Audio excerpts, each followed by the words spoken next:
But Well, uh, Sunday was Mother's Day, and I know a lot of people preaching about mothers, and a lot of them was preaching about a virtuous woman. The statement of the virtuous woman is also mentioned in Proverbs, the 31st chapter. Proverbs is, I have learned here recently in my studies, is a very interesting, um, what should I say, uh, book. mhm. I went through Proverbs pretty well, looking up the word woman in the book of Proverbs, and I was shocked and amazed at some of the things I found, which was interesting.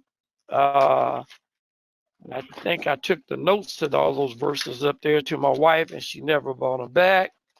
But I want to look at Proverbs in a different light than way some people have been looking at it. A lot of people like to look at Proverbs 31 and jump down to verse 10 where it says, "Who can find a virtuous woman? Question mark. Her price is far above rubies." So we start in and talk about women and their greatness and all of this, but I have not heard anybody teach about where this came from and what was the qualifications of a virtuous woman. I always like to go to the depth. So when I started studying this, and I'm going to go through this, and this is Proverbs 31, I was shocked when I discovered that this is the mother of a son who is king. And these are her words to her son. Verse 1, the words of King Lemuel, the prophecy that his mother taught him. The word prophecy was interesting in verse 1 because the word prophecy in this case was meaning burden or attribute, not something that's predicted in the future. But when I get to this, you might be able to find that it may have been a prophecy toward the future because this wasn't just addressing her son, but it was relevant to all men and to all women. So it says the words of King Lemuel, the prophecy that his mother taught him. Verse 2. What, my son? Question mark. And what? The son of my womb? Question mark. And what? The son of my vows? Question mark. Well, if you know how mothers can talk to their son when they having a very valuable moment with them, you can hear a black woman say, "Boy, you are my son, born of my womb, and I have vows that I was taken in raising you." This was a serious talk. And that's the way I'm perceiving this lady talking to her son. And verse 3 says, give not thy strength unto women, nor the ways to that which destroyeth kings. For it is not for kings, O Lemuel, it is not for kings to drink wine, nor for princes strong drink. Verse 5, lest they drink and forget the law and pervert the judgment of any of the afflicted. Verse 6, give strong drink unto him that is ready to perish, and wine unto those that be of heavy hearts. Verse 7, let him drink and forget his poverty and remember his misery no more. When I looked at this, it sometimes when parents talk to their kids, they speak to them in a manner as if this is what you're doing and it's got to stop. That method you're using and how you're living, you got to change it. And that's how I'm perceiving what she's saying to her son. And she could have been doing it very lovingly. So I had to look up who King Lemuel was. But when I searched it out, I found out that this king, which means belonging to God or a man of God, we couldn't find his identity. And some of the manuscripts that I was reading and researching, some consider him to be Solomon or Hezekiah or a fictitious person used in this Proverbs 31. Well, if I look at Solomon, I can almost imagine that maybe she saw him in the midst of his marriages, because King Solomon had 700 wives and 300 concubines, means 1,000 women that he was as his wives. And then later you read in Ecclesiastes, as he got older, he said, vanity of vanity, all this is vanity. Realized that in his older age that all the stuff he did was not good. But they couldn't say that this was actually King Solomon, mother Bathsheba, talking to him or not. But I would imagine, because of what I know of King Solomon, he needed this talk because he's in such love with women that he was marrying everyone that he loved or saw that looked good to him. And that's a downfall. That's not good. Because she said in verse 3, give not thy strength unto women. That means, in this here, means you give women that you fall in love with, you give them the power over you. They could misuse you and abuse you. And some women do that same thing to men. We know how that works. It goes both ways. And nor the ways to that which destroy kings. She's reminding him, you are a king. You cannot be doing this. You can't be acting like that. You got to have something about yourself that will make people look up to you. And all these women, God told Solomon, your wives will take your heart from me. And it did happen. So this conversation would have been good for a mother to talk to her son, talking to him about drinking. It says, verse 5, least I drink and forget the law. When people start drinking, limitations have no meaning. The law has no meaning to them, whether it's the law of the land, mother, father, sister, brother, friends. Laws are torn apart when people done had a little bit too much to drink. And it says it perverts the judgment of any of the afflicted. Notice that the afflicted here mean those in trouble, those who have in hard times. She's trying to keep his mind focused and told him in verse 6, give strong drink unto him that is ready to perish. That's kind of derogatory remark. You don't need to drink that. But give it, let your friends and them who ain't going nowhere, who's not going to do nothing, who's not going to accomplish nothing, let them do it. Let them have it. And the wine unto those that be of heavy hearts, because they're too weak to solve the problem, so they drink their problems away. Verse 7, let him drink and forget his poverty and remember his misery no more. She said in verse 8, open thy mouth for the dumb in the cause of all such as are appointed to destruction. Open thy mouth, judge righteously, and plead the case of the poor and needy. In this case here, she's talking about as a king, as a leader, as a man, you should be willing to help everybody. Don't stand idle. We got too many people today, and that's why I run my mouth a lot. Because when I see something at the right, I open my mouth, and people think I talk too much. Sometimes I do. But when I see something that needs to be addressed, I have to plan the right time to do it, but I'm going to speak up. And I say what's on my mind. And some people don't like people who consider themselves a minister to be vocal because they think everything you say out your mouth ought to be pleasant, kind, and non-threatening. I'm the opposite. I'm not a counselor, one who sit there and listen to you talk. I'm a surgeon. When I see something wrong, I'm ready to cut it out. So you need to know what part you need. But she says, open thy mouth and judge righteously. As a judge, as a king, as a man, you have the right to be judgmental. Some people have a problem with that. But I can show through the Bible, and I have a video I've already made on that we have the responsibility to judge amongst those who we spend our time with, the people that we work with. The problem with being judgmental is that your judgments must always be by the heart of God, not something that you get gain out of, or something to put down another or to destroy another person. Your words out of your mouth, if it's being judgmental, should be with the purpose and the aim to bring a person closer to Christ, not push them away. And plead the cause of the poor and needy. So most people, especially kings and judges and all those other people, they look down on the poor and the needy. They think of them insignificant. That is not the Christ way. So the mom here is telling her son how to be a man and a leader and to be a king. That's a mother. But the mother went on to let her know now in verse 10, you need to find a woman who is her price is above rubies. That's verse 10. Who can find a virtuous woman? Some people say that when you're having a pleasant dream, or when you think of an impossible dream, you think about a virtuous woman according to these standards. But that's kind of a joke, because that's, you can't find them. But in verse 10, she's telling her son, but this woman, her price is above rubies, meaning that she's priceless.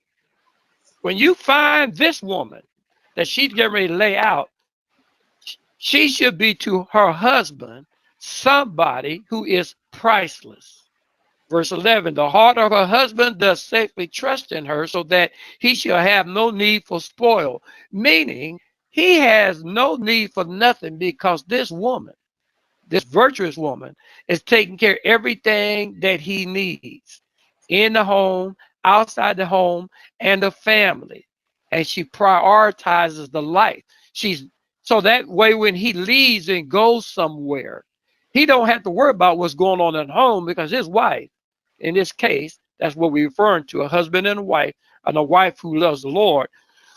And when he's gone, he trusts her with everything, the home, the kids, her, the money. And a husband and a wife both understand the need of having someone precious as a mate, because we don't want to worry about if you leave home and what that husband or that wife is doing when you're gone. That's Mhm. not the lifestyle that you have to live. Verse 12, she says, she will do him good and not evil all the days of her life. She seeketh wool and flax, and working willingly with her hands, meaning she works not only as a virtuous woman, she's out working. She doesn't have idle time. She's looking for ways to bring income in. I didn't used to have that thought of a woman, but most men look for a woman that they keep at home. But I've learned through past experience, an idle mind is the devil's workshop. And sometimes when a woman is not busy, all other kind of things kind of grow and flourish up. And that's stuff you have to avoid. But she said, this woman, this virtuous woman, seek the one that is able to work with her hands willingly. That means not pressured, not obligated, not pushed.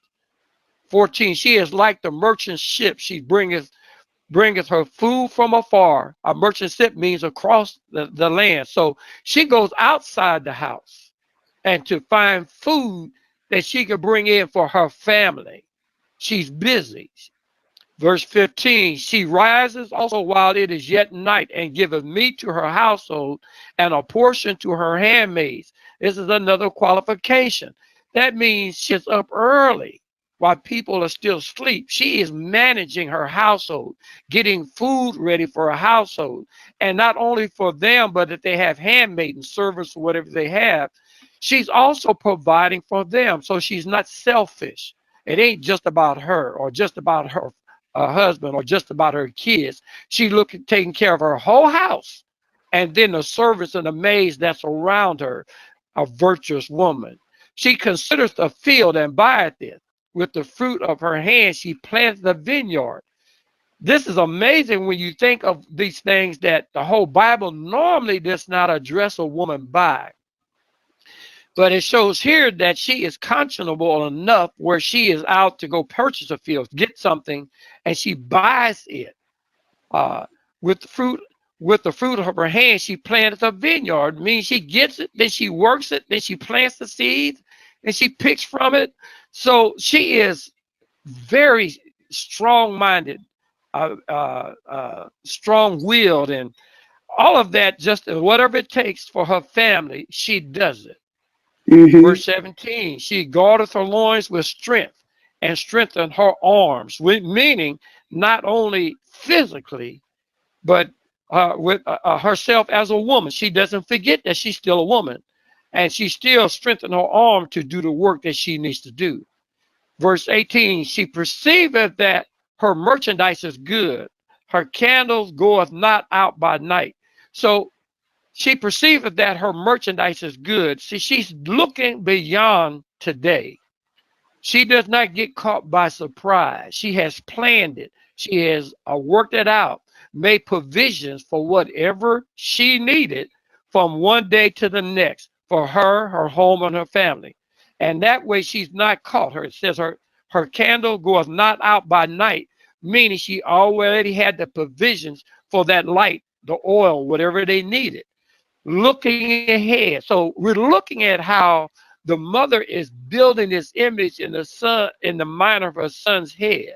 Verse 19, she layeth her hands to the spindle, and her hands hold the distal. That was a question I had to about that. Uh, I guess a spindle is kind of like a crutch. It says here a crutch, but a spindle is kind of like how women used to do to make clothing. Is that Mm-hmm. right? Sewing. Okay, sewing. She was Sewing. and she was making things for her home and her household, and her hands were always busy. Verse 20, she stretches out her hand to the poor. Now wait a minute. This woman is all of this for her family and her husband and her kids, but she still does not shut out the poor. Okay, when we look at the woman in this case, if you this is a physical appearance that we're relating to, but if we convert this now into the spiritual sense, as the church, that means us.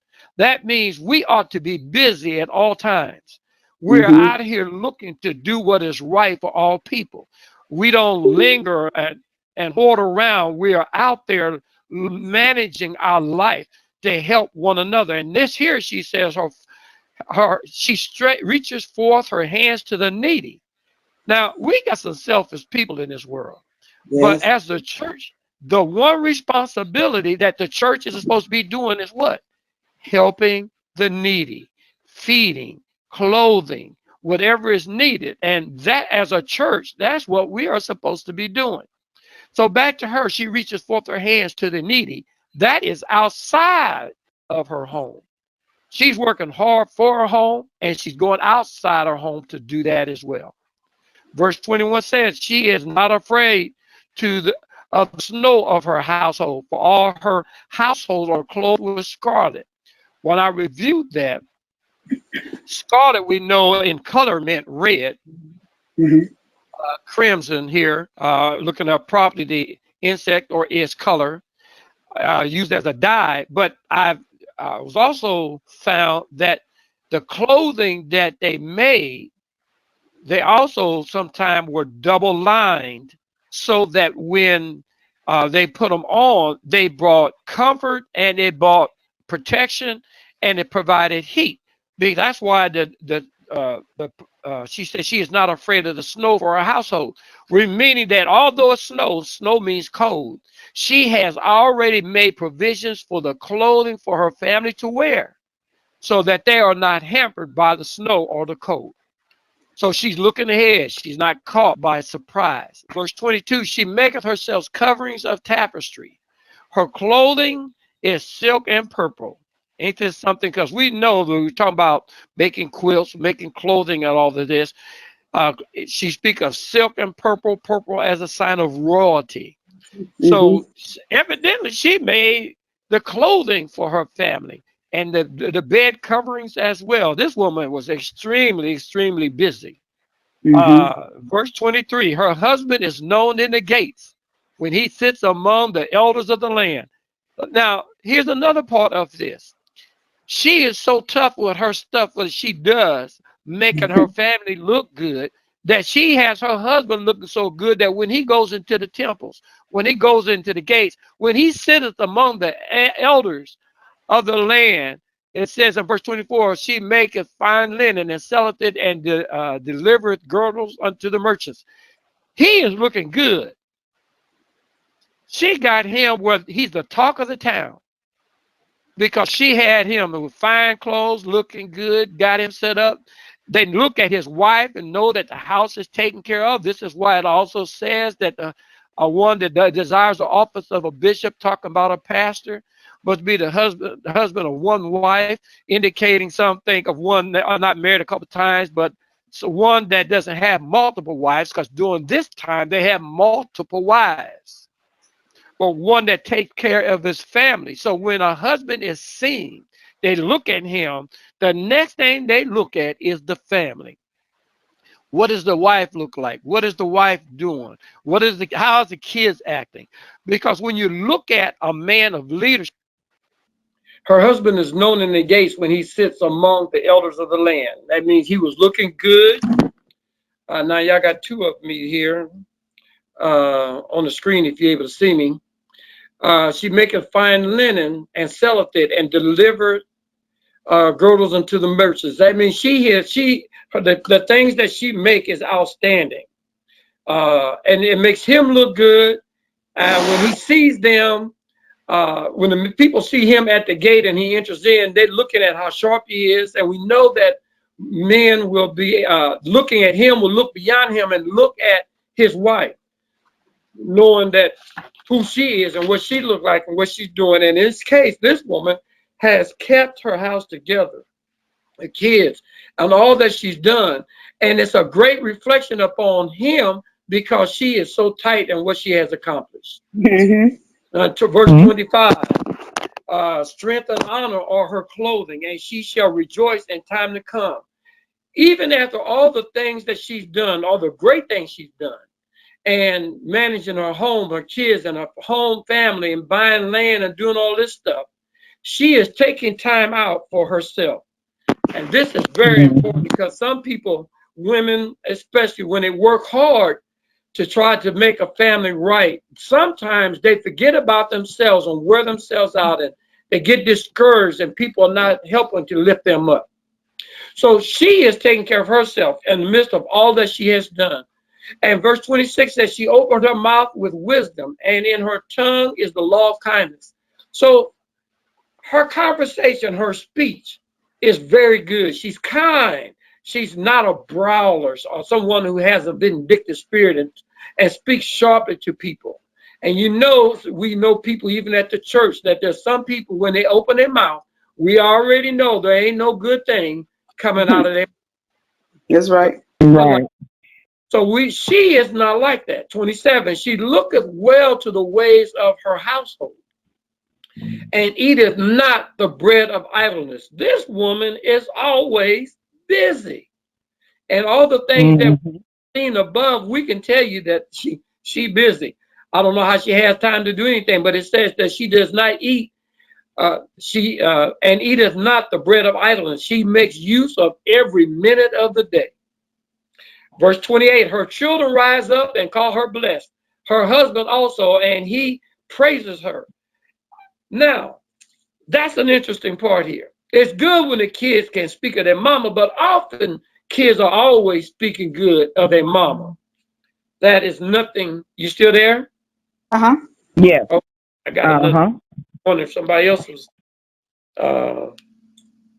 whatever that is, they're gonna have to wait. I can't see it. So the kids raise up and they call her blessed. They're happy. They're excited about this mama.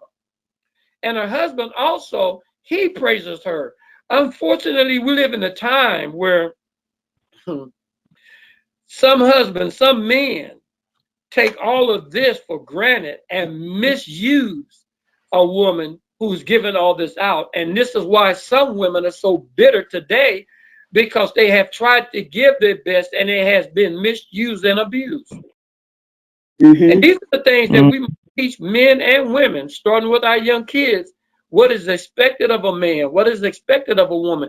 And then when you have that good woman, you need to go beyond measures to show your thankfulness, your appreciation. Give her the praise of everything that she is, because all that this mother is teaching this son, if he finds a woman that can do all of that, this is why the statement is she's more valuable than rubies. That means there's no money that can purchase this woman. So the things that's needed for her, you have to go out of your way to make sure that she gets everything by the same method she is given to you.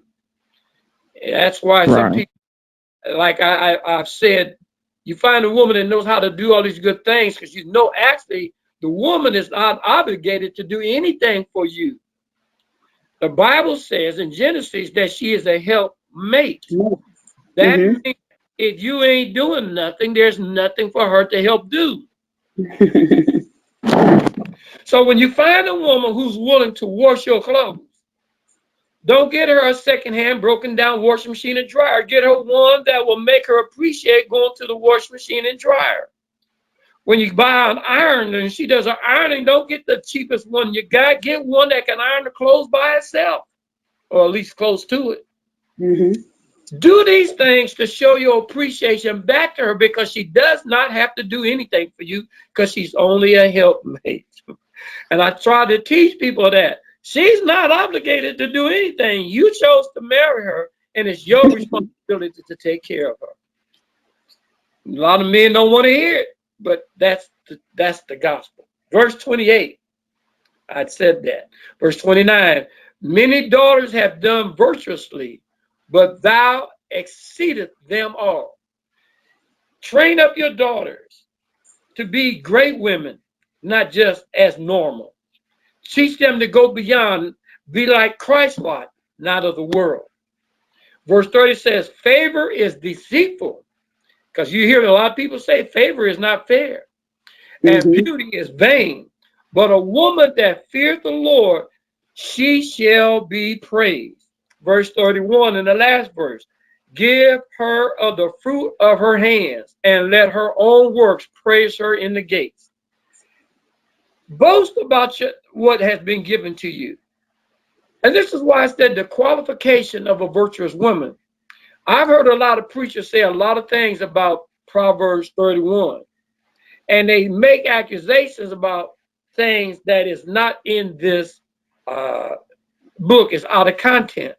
So when I recap this, we're talking about a woman who was chosen by her man, because a woman don't choose the man. Mama's telling the boy what he needs to get. Although this boy is her son, but he's still a man, and he's also a king, she's reminding him what he ought to be looking for. So mama, still mama, I don't care how grown you might get, that's still your mama. And she has the will and the right to speak into your spirit. So when a man is being trained, these are good words. And the extent of what is mentioned here, most women I know are not trained these things, are never taught, or never was told this is what they had to do. Then you find some who have been, but then they're chosen by men who ain't no good. Then the man turns around and destroys that which God had given him. And then she ends up being bitter and hateful. These are the things we have to avoid. We have to teach one another how to love and appreciate the things that are good, and how to go after those things that are good. Men are just looking for women that just look good, got a good look, but sometimes they don't have nothing good to come out their mouth. It destroys the man and it destroys her. Some of them are looking for men because they tall, great, deep voice, got money. Sometimes those things will cause you more harm than good. So we must know, men and women, what to expect and God is looking for. So when the scriptures talk about on Mother's Day, a virtuous woman, remember this woman is one whose price is above rubies. That means you cannot afford to purchase this. And I'm sure some women will tell you, man, you can't handle this. I'm more than what you can afford, or and that don't always mean in money. And you don't know how to talk to me. You don't know how to address me. You don't know what to do with me when you get me. And I tell you, when women, I hear some that say, well, I can't find a man, don't look. That's right. Sometimes when you look, you're going to find that which you don't want. Now, my wife, when I've met my wife, I've been married a few times before. Now, I hate that. That's the biggest thorn in my flesh. But the thing that I can say about her, God gave me this one. And I was not looking. I was mad. I was upset from what had happened in the past. I didn't want to have nothing to do with another relationship. Just leave me alone. You know, as that old story movie, I can do bad all by myself. That's right. So, I had just made up my mind. I wasn't looking. I'm just going to be, if I need to, I just date whatever. I ain't going through this no more. I'm tired of it. But then when I saw her, I told her on, I don't know what day it was. It was a week before the new year of 2007. I said, "Oh, you going out with me New Year's Eve?" She said, "Oh, I am." Right. Well, that was 12 years ago. So we together. So yes, she went out with me. So we were able to break down the scriptures and understand, because it's not good to just take a scripture or two and make a sermon out of it, or a message out of it, and take the content and leave out everything else that came to the conclusion for the content. So when I looked at this, I got excited. I didn't have malicious thoughts about this scripture when I saw it. It's just I was excited about, wait a minute, nobody ever told me that this was a mother talking to a grown son who was king. And all I had to do was go up 10 verses and read it for myself. It's there. So these are good things that we can live by, things that we must keep in mind. Now, I'm going to tell you, when you hear this sermon by somebody else again on it, you're going to be able to chop them up and say, wait a minute, that's not what that says. And that's what I want people to do, be able to study the scripture and know it. So when you hear it preached, you know if it was preached correctly. That's right. We have to know. Ignorance is killing not only the blacks, but it's killing a lot of people. And we have to realize that the world is not going to teach us what is right, because the world is already upset with us being God's chosen people. That has hurt and made a lot of people mad, especially that are not the same color we are. But to know that God pulled us out and chose us, this is why all these years, all our life and all through history, we've had nothing but problems, because the whites, the other groups, hate us. And you have to go into the Old Testament and read where God said, these are my people. I've chosen you. And look at who those were. Those are the Jews. And everybody who calls themselves Jews today is not the real Jews.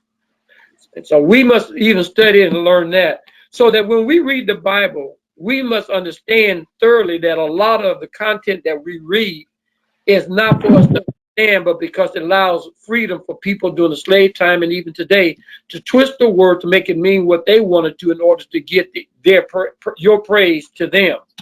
I'm not interested in praising nobody. Tell me the truth. Give me the answer. So when we study our word, we can't use today's dictionaries and encyclopedias to examine words. We must go back. I think if Sanea was able to see my screen, she know that on this one that I'm using, when I point to a word, it gives it to me the breakdown in the Strong's Concordance, telling me what that word meant in that scripture during that time. And that's what we need to know, because you will be surprised on a lot of times when you realize that you have been misunderstood, or you misunderstood what it was saying, but the people teaching and preaching over you misuse the word, and now it's all out of content. We got to draw this back together. We got to get a thorough understanding. Any questions on what you read here about this virtuous woman in the Bible?